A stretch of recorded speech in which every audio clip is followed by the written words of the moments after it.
Hello guys, welcome back to my channel polytechnic सफ़र में आपका स्वागत है। तो आज आपके लिए लेकर आया हूँ मोस्ट इंपॉर्टेंट क्वेश्चन फिजिक्स का, जो कि आपके पॉलिटेक्निक एंट्रेंस एग्जाम के लिए बहुत मोस्ट इंपॉर्टेंट है। और क्यों मोस्ट इंपॉर्टेंट है, क्योंकि मैं आपको बता दूं कि मैंने भी 2023 में पॉलिटेक्निक का एग्ज़ाम दिया था गाइज। इसमें मेरा रैंक 18 आया था और मैं यूपी पॉलिटेक्निक का सबसे नंबर 1 कॉलेज जीपीएल में, किसमें, जीपीएल में, गवर्नमेंट पॉलिटेक्निक लखनऊ में पढ़ रहा हूँ। तो अगर आप भी ऐसे टॉप के कॉलेजों में आना चाहते हैं तो अब मेहनत कर लीजिए, क्योंकि आपका पेपर बहुत नज़दीक, यहाँ पर आपके लगभग एक से 2 दिन ही बचे हैं गाइज। 1 से 2 दिन बचे हैं, तो आप लोग इन क्वेश्चनों को आप लोग रट लीजिए, ठीक है। तो यहाँ पर मैं आपका ज़्यादा समय नहीं बर्बाद करूँगा। उससे पहले कहना चाहूँगा कि अभी तक हमारे चैनल को सब्सक्राइब नहीं किए हैं तो चैनल को सब्सक्राइब कर लीजिए। तो यहाँ पर आप लोग देख लीजिए कि क्या क्वेश्चन कह रहा है निम्नलिखित में से कौन सा समूह अर्धचालक पदार्थ है। इनमें में से कौन सा समूह है जो अर्धचालक पदार्थ है। तो आप लोगों को अर्धचालक पदार्थ बताना है कि कौन सा है, बताइए तुरंत आप लोग। तो यहाँ पर क्या कह रहा है, पहला ऑप्शन आपको दिया गया है, पहला ऑप्शन लोहा और तांबा और लोहा दिया गया है। दूसरा ऑप्शन आपको दिया गया है जर्मेनियम और सिलिकॉन दिया गया है। उसके बाद आपको दिया गया हाइड्रोजन और ऑक्सीजन दिया गया है। और डी वाला ऑप्शन दिया गया है पानी और पारा और पानी दिया गया है। तो इसमें ऐसा कौन सा है जो समूह है अर्धचालक का समूह में आता है। अर्धचालक के समूह में केवल आपका जर्मेनियम और सिलिकॉन आता है। क्या आता है, जर्मेनियम और silicon is right answer. B वाला ऑप्शन इज राइट आंसर, ठीक है गाइज। चलिए अगले नंबर क्वेश्चन पर चल रहा हूँ। अगला नंबर क्वेश्चन भी आप लोगों के लिए इंपॉर्टेंट है, तो उस क्वेश्चन को भी देख लेते हैं गाइज। बहुत इंपॉर्टेंट क्वेश्चन था गाइज, ये बहुत मोस्ट इंपॉर्टेंट।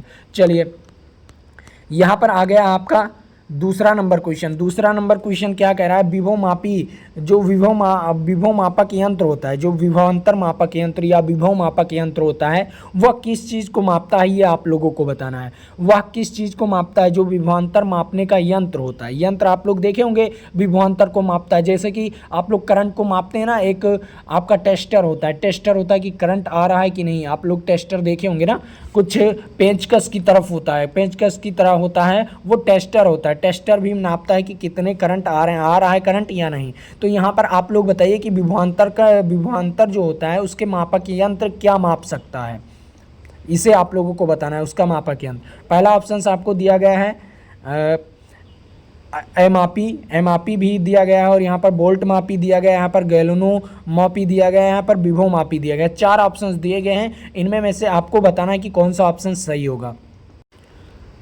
तो यहाँ पर बताइए इसका कौन सा ऑप्शन सही होगा। यहाँ पर जो विभवांतर मापक यंत्र है वो क्या मापेगा, बोल्ट मापेगा। क्या मापेगा, बोल्ट मापेगा। तो इज राइट आंसर कौन सा हो जाएगा, वी इज राइट आंसर। चलिए अगले नंबर क्वेश्चन पर चल रहा हूँ। अगला नंबर क्वेश्चन भी आप लोगों के लिए इंपॉर्टेंट है, तो उस क्वेश्चन को भी देख लेते हैं गाइज। बहुत मोस्ट इंपॉर्टेंट क्वेश्चन है गाइज वो, तो उस क्वेश्चन को भी देख लेते हैं गाइज। यहाँ पर बताइए आप लोग, इसका राइट आंसर बता दीजिए सभी बच्चे। इसका 3 नंबर क्वेश्चन का राइट आंसर आप लोग बताइए।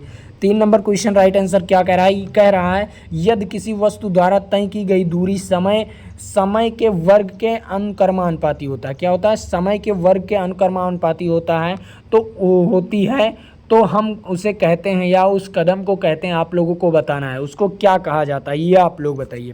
क्या है, यहाँ पर क्या कह रहा है, दूरी समय के वर्ग के अनुक्रमानुपाती होता है। क्या होता है, दूरी समय के वर्ग के अनुक्रमानुपाती। तो आप लोग बताइए वो क्या होता है। जो दूरी होता है वो समय के वर्ग के अनुक्रमानुपाती होता है।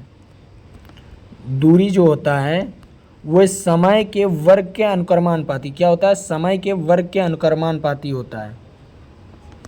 वर्ग के अनुक्रमानुपाती होता है, उस किस में होता है आप लोगों को बताना है, किस में हो सकता है, बताइए किस वर्ग में हो सकता है,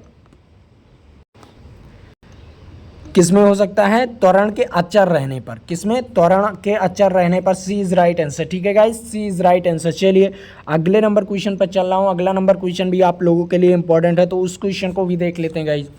ये क्वेश्चन बताइए कि इसका राइट आंसर क्या हो जाएगा। इसका राइट आंसर क्या हो जाएगा आप लोग बता दीजिएगा। चौथे नंबर क्वेश्चन का राइट आंसर, नामांकित में सदिश कौन सा है। इसमें में से बताना है आपको सदिश कौन सा है, सदिश राशि कौन सी है।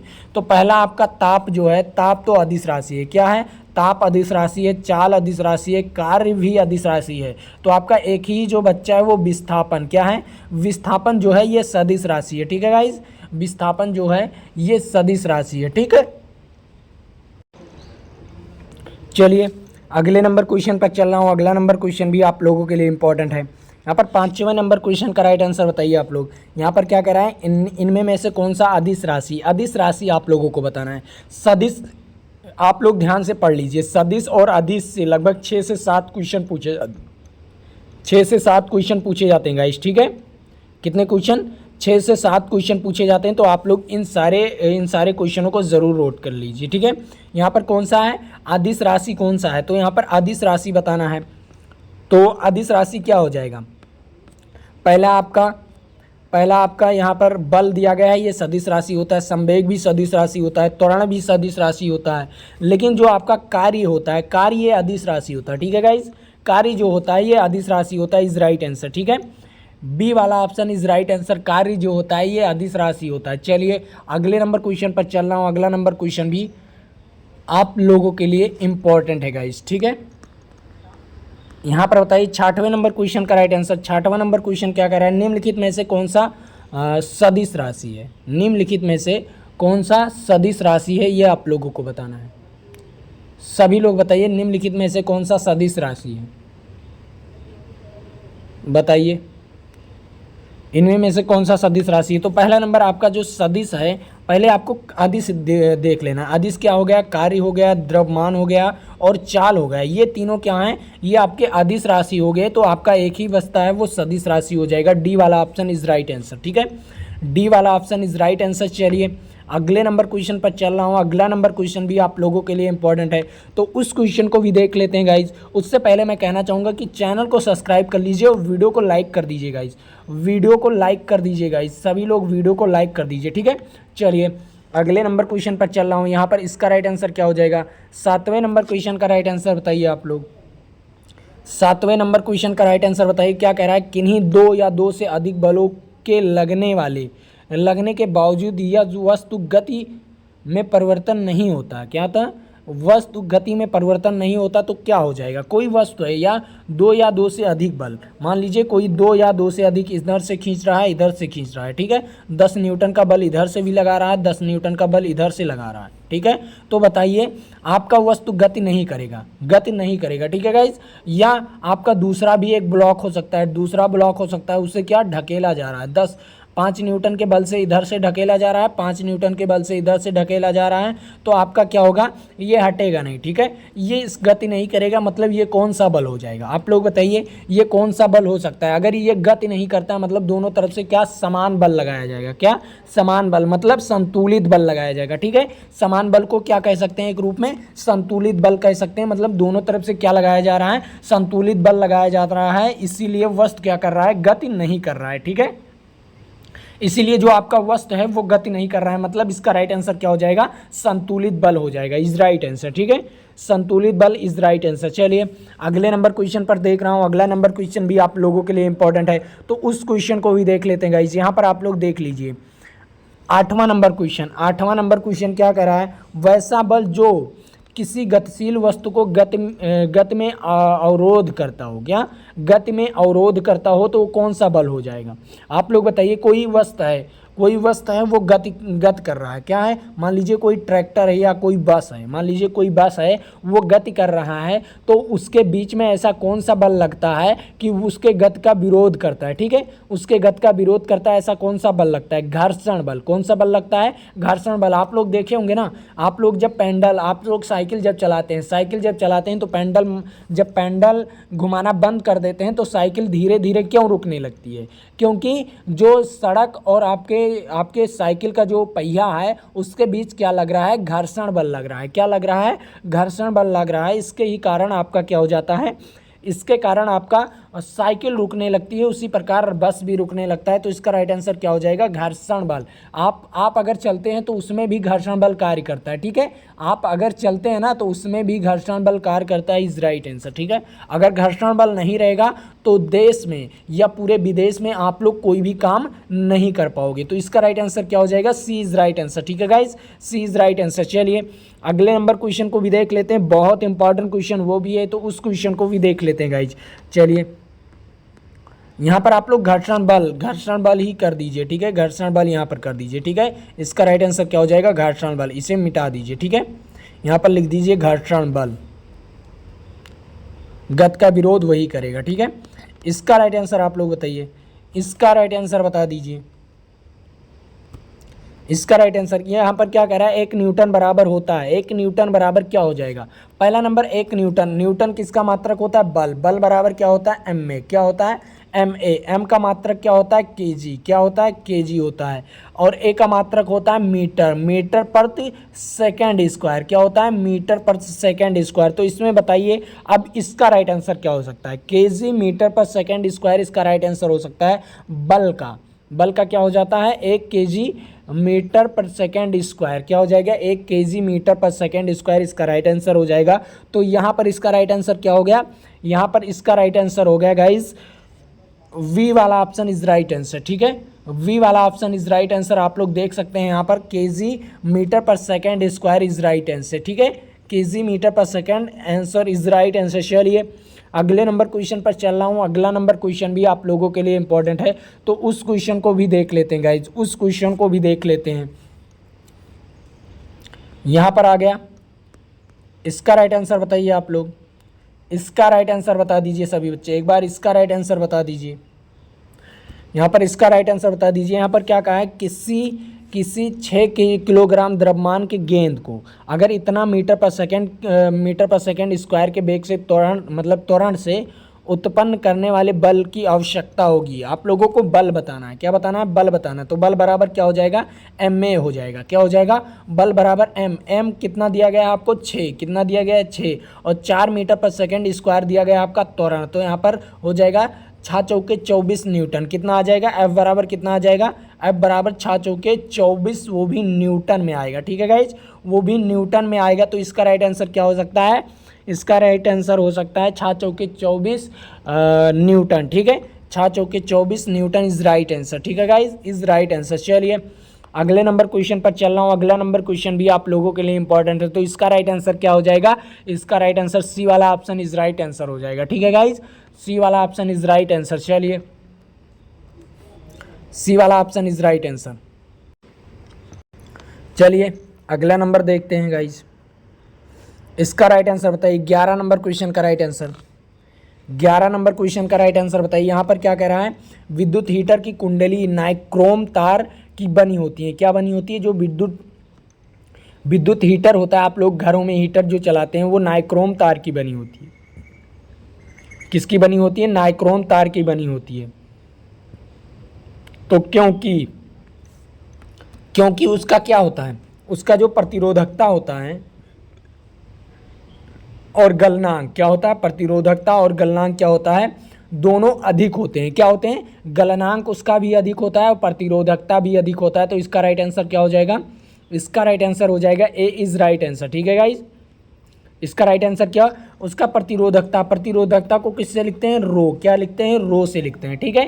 प्रतिरोधकता उसका अधिक होता है और उसका गलनांक भी अधिक होता है, क्योंकि अगर उसे बहुत ताप दिया जाए, लगभग आपको नाइक्रोम तार को कितना ताप दिया जाएगा, 3600 मतलब 3000 डिग्री सेल्सियस तक अगर ताप को दे दिया जाएगा, इस 3000 डिग्री सेल्सियस तक अगर ताप को दे दिया जाए तो भी वो गलेगा नहीं, ठीक है गाइज, तो भी वो गलेगा नहीं, इतना उसके पास गलनांक उसका इतना अधिक होता है, ठीक है, गलनांक उसका इतना अधिक होता है। तो इसका राइट आंसर क्या हो जाएगा, इसका राइट आंसर हो जाएगा ए इज राइट आंसर, ठीक है guys, A is right answer. चलिए अगले नंबर क्वेश्चन पर चल रहा हूँ। अगला नंबर क्वेश्चन भी आप लोगों के लिए इंपॉर्टेंट है, तो उस क्वेश्चन को भी देख लेते हैं गाइज, उस क्वेश्चन को भी देख लेते हैं। यहाँ पर 12 नंबर क्वेश्चन का राइट आंसर आप लोग बताइए। 12 नंबर क्वेश्चन का राइट आंसर क्या हो जाएगा, चुंबकीय क्षेत्र के प्रभाव में विद्युत धारा उत्पन्न किया जाता है, जो चुंबकीय क्षेत्र होता है उसके प्रभाव में विद्युत धारा उत्पन्न किया जाता है, ये आप लोगों को बताना है। बताइए, चुंबकीय क्षेत्र के प्रभाव में विद्युत धारा उत्पन्न करती है, विद्युत धारा उत्पन्न करती है, आप लोग ये बताइए विद्युत धारा कैसे उत्पन्न करती है, बताइए। जो चुंबकीय क्षेत्र के प्रभाव में आता है विद्युत धारा कैसे उत्पन्न करती है, कैसे उत्पन्न करती है, क्योंकि जो चालक होता है, चालक पर बल लगता है। क्या लगता है? चालक पर बल लगता है। इसी के कारण वो चुंबकीय क्षेत्र के प्रभाव में विद्युत धारा उत्पन्न होता है। ठीक है, चुंबकीय क्षेत्र के प्रभाव में इसीलिए विद्युत धारा उत्पन्न होता है। तो इसका राइट आंसर क्या हो जाएगा?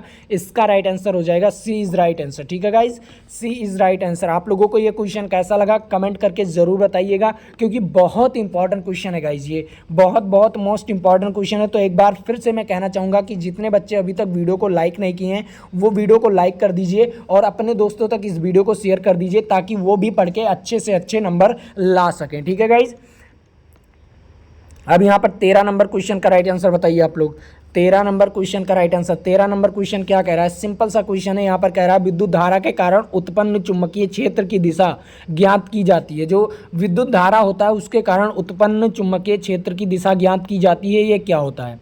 उत्पन्न चुंबकीय क्षेत्र की दिशा ज्ञात की जाती है। बताइए किसके कारण ज्ञात की जाती है? पहला ऑप्शन दिया गया है मैक्सवेल के दक्षिणा हस्त नियम, दूसरा ऑप्शन दिया गया है फ्लेमिंग के बायां हस्त नियम, ओम के नियम से, या जो ऑर्टेज का नियम था, ऑर्टेज का नियम था उससे। आप लोगों को बताना है विद्युत धारा के कारण उत्पन्न विद्युत चुंबकीय क्षेत्र, क्या चुंबकीय क्षेत्र, उत्पन्न चुंबकीय क्षेत्र की दिशा कैसे ज्ञात किया जाता है, ये आप लोगों को बताना है। ये भी आप लोगों के लिए बहुत इंपॉर्टेंट है। मैं 30 सेकंड का समय दे रहा हूँ गाइज, 30 सेकंड के समय में आप लोग इसका राइट आंसर बता दीजिए। ठीक है गाइज, इसका राइट आंसर आप लोग बता दीजिए। चलिए मैं आपको इसका राइट आंसर बता रहा हूँ। ठीक है, किसके द्वारा इसका राइट आंसर हो जाएगा? ऑस्ट्रेच के नियम के द्वारा। ठीक है, इसका हो जाएगा डी इज राइट आंसर। ठीक है guys, D is right answer. इसका राइट आंसर क्या हो जाएगा? D is right answer. उन्होंने क्या लिया था? एक पूरा आपकी धारावाही एक चालक लिया था। क्या लिया था? धारावाही चालक तार लिया था जिसमें एक चुंबकीय सुई रखा गया था। क्या रखा गया था? चुंबकीय सुई।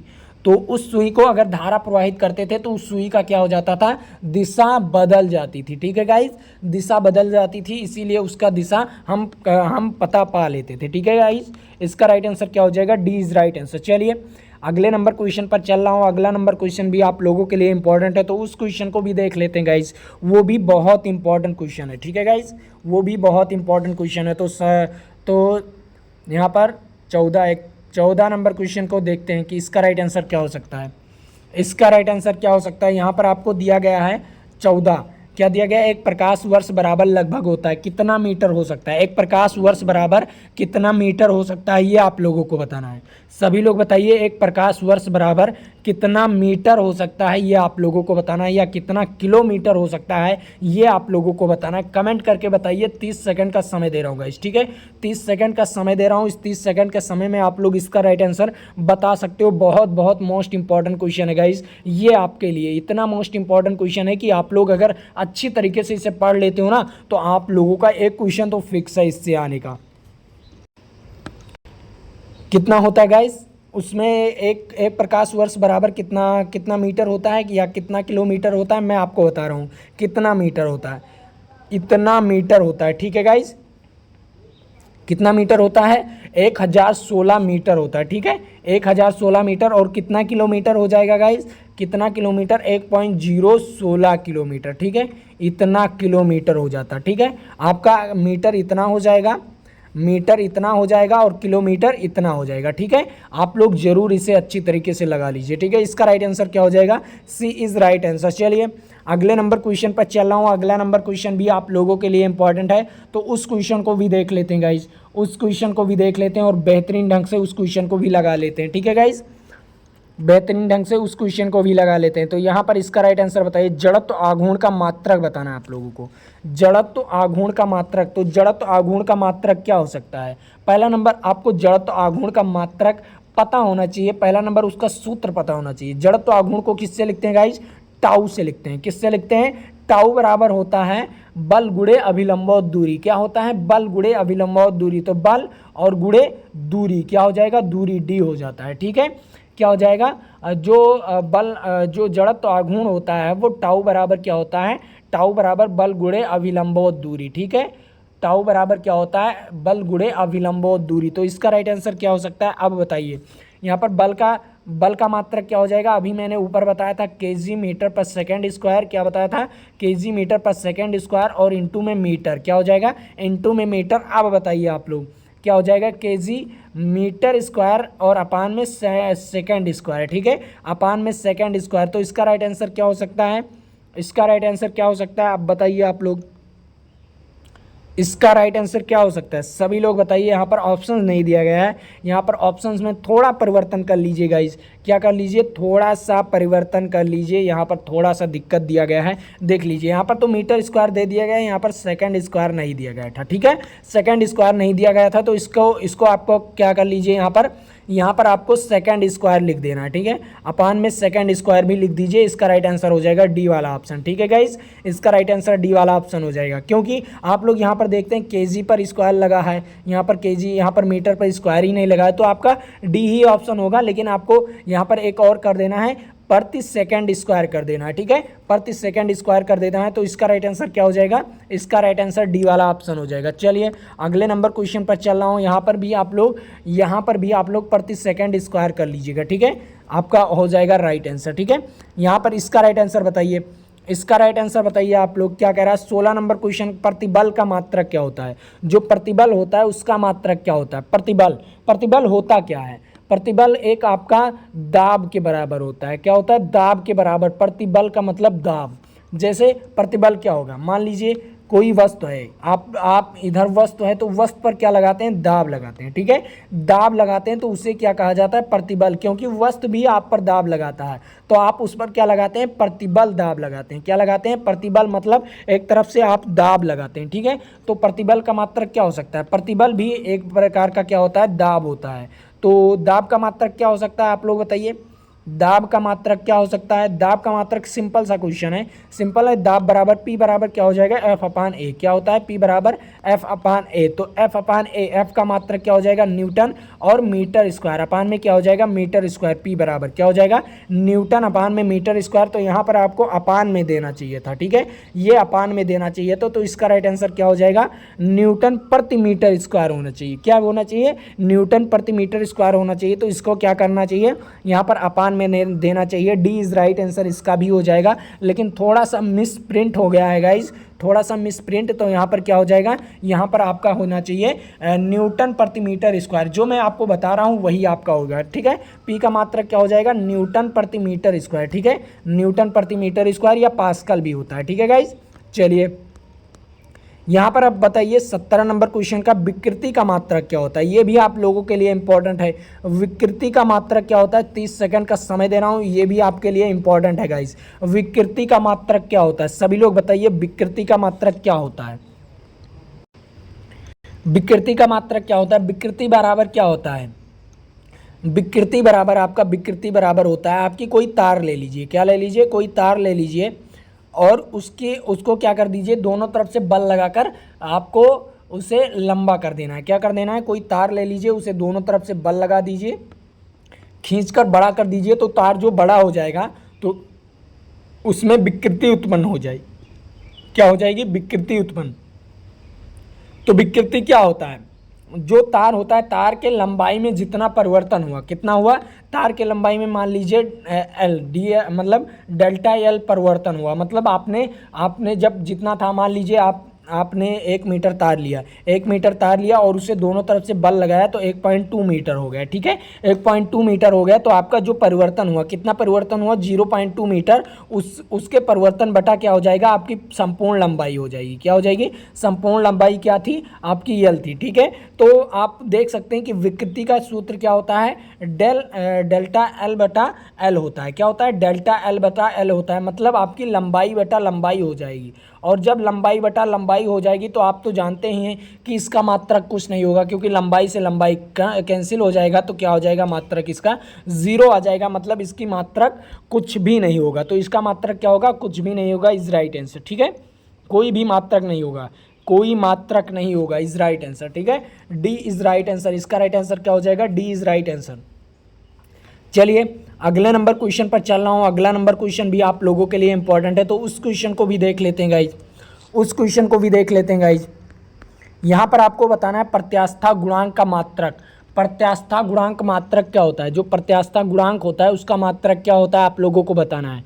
प्रत्यास्था गुणांक होता क्या है, किससे लिखते हैं प्रत्यास्था गुणांक को, ई से लिखते हैं गाइस। किससे? कैपिटल ई से लिखते हैं। किससे लिखते हैं? कैपिटल ई से। तो वो प्रतिबल जो होता है, प्रतिबल क्या होता है? प्रतिबल विकृति के समानुपाती होता है। क्या होता है? प्रतिबल विकृति जो होती है उसके समानुपाती होता है। ठीक है, विकृति के क्या होता है? समानुपाती होता है। तो आप लोग प्रतिबल को हम किससे लिखते हैं? न्यू से लिखते हैं। किससे? सिग्मा से। किससे लिखते हैं? सिग्मा से। प्रतिबल को किससे लिखते हैं? सिग्मा से लिखते हैं। और उसके बाद जैसे ही ये अनुक्रमानुपाती का चिन्ह हटेगा तो एक आपका आ जाएगा प्रत्यास्था गुणांक। क्या आ जाएगा गाइस? प्रत्यास्था गुणांक आ जाएगा। तो प्रत्यास्था गुणांक को ई से लिखते हैं और विकृति को स्मॉल ई से लिखते हैं। ठीक है, तो आप लोगों को प्रत्यास्था गुणांक का मात्रक बताना है। तो सिंपल है, प्रत्यास्था तो विकृति की मात्रक होती नहीं, तो ई बराबर किसकी मात्रक हो जाएगी? सिग्मा की मात्रक। किसका? प्रतिबल का मात्रक। ई बराबर किसका मात्रक हो जाएगा? प्रतिबल का मात्रक हो जाएगा। ठीक है, तो प्रतिबल का मात्रक क्या होता है? अभी मैंने ऊपर बताया था प्रतिबल का मात्रक क्या होता है। प्रतिबल का मात्रक होता है बल बटा क्षेत्रफल। क्या होता है? बल बटा क्षेत्रफल। तो इसका मात्रक हो जाएगा न्यूटन प्रति मीटर स्क्वायर। क्या होगा? न्यूटन प्रति मीटर स्क्वायर। तो इसका राइट आंसर क्या हो जाएगा? न्यूटन प्रति मीटर स्क्वायर होना चाहिए। तो यहाँ पर आपका कोई भी इस एक पर स्क्वायर लगा दीजिए, चाहे वी वाले पर लगा दीजिए, चाहे सी वाले पर लगा दीजिए। तो यहाँ पर आपका क्या हो जाएगा? न्यूटन प्रति मीटर स्क्वायर। ई का भी मात्रक हो जाएगा। ठीक है, ई का भी मात्रक हो जाएगा न्यूटन प्रति मीटर स्क्वायर। तो यहाँ पर आपको बी वाले पर लगाया है, तो यहाँ पर आप लोग बी यहाँ पर 2 लगा दीजिए। ठीक है, प्रति मीटर स्क्वायर होना चाहिए। ठीक है, तो यहाँ पर सभी बी यहाँ पर लगा दीजिए, चाहे यहाँ पर कोई भी आपको आना चाहिए, निकालना आना चाहिए बस। यहाँ पर ऑप्शंस तो थोड़ा गड़बड़ दिया गया है, वो अच्छी तरीके से नहीं टाइप हो पाया है, तो उसके लिए मैं सॉरी कहता हूँ। लेकिन जो टाइप हो पाया है वो बहुत अच्छी तरीके से टाइप हो गया है। मैंने आपको बता दिया निकालना कैसे है, तो सिंपल आपको निकालना आना चाहिए, बस आप लोग लगा सकते हो। ठीक है, यहाँ पर आपको कोई इसमें स्क्वायर कर दीजिए, चाहे इसमें स्क्वायर कर दीजिए, कोई इस एक में कर दीजिए, वो आपका सही चला जाएगा। ठीक है, अब यहाँ पर बताइए एसआई पद्धति में ताप का मात्रक होता है। जो एसआई पद्धति होता है उसका ताप का मात्रक क्या होता है? एसआई पद्धति में ताप का मात्रक क्या होता है, ये आप लोगों को कमेंट बॉक्स में बताना है। तुरंत बताइएगा, इस जितने बच्चे जुड़ गए हो सभी बच्चे एक बार बताइए कमेंट बॉक्स में। और हाँ, वीडियो को लाइक कर दीजिएगा। इस जितने बच्चे हो सभी बच्चे एक बार वीडियो को लाइक कर दीजिए। बहुत बहुत मोस्ट इंपॉर्टेंट है गाइज, बहुत बहुत मोस्ट इंपॉर्टेंट है। बताइए जो एसआई पद्धति में मात्रक क्या होता है, आप लोगों को बताना है। ताप का मात्रक क्या होता है? एसआई पद्धति में ताप का मात्रक होता है केल्विन। क्या होता है गाइस? एसआई पद्धति में ताप का मात्रक होता है केल्विन। चलिए, आप लोगों को ये क्वेश्चन समझ में आ गया, केल्विन होता है। एक क्वेश्चन और भी यहाँ पर आपके लिए आ गया है, 20 नंबर क्वेश्चन। 20 नंबर क्वेश्चन क्या कह रहा है? सिंपल सा क्वेश्चन है, तो इसका भी जवाब आप लोगों को बताना है। तो यहाँ पर बताइए क्या कह रहा है? समान द्रव्यमान वाले 2 वस्तुओं का ऊंचाई कितना है? h और तथा 2 ऊंचाइयों पर गए हैं। क्या है? 2 ऊंचाइयों पर गए हैं, तो उनकी स्थितिज ऊर्जा का अनुपात बताना है। तो स्थितिज ऊर्जा का अनुपात पहले के लिए मान लीजिए स्थितिज ऊर्जा क्या हो जाएगी?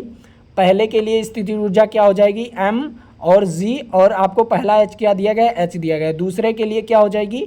दूसरे के लिए हो जाएगी m2g, क्या हो जाएगा? 2h हो जाएगा। ठीक है, यहाँ पर 2h हो जाएगा, तो यहाँ से ये कैंसिल हो जाएगा, यहाँ से ये कैंसिल हो जाएगा, तो 1/2 आ जाएगा। ठीक है, इसका राइट आंसर क्या हो जाएगा? 1/2। इसकी स्थिति ऊर्जा क्या हो जाएगी? 1/2 इज राइट आंसर। ठीक है, 1/2 इज राइट आंसर। क्या हो जाएगा? 1/2। बहुत इंपॉर्टेंट क्वेश्चन था गाइस ये आपके लिए।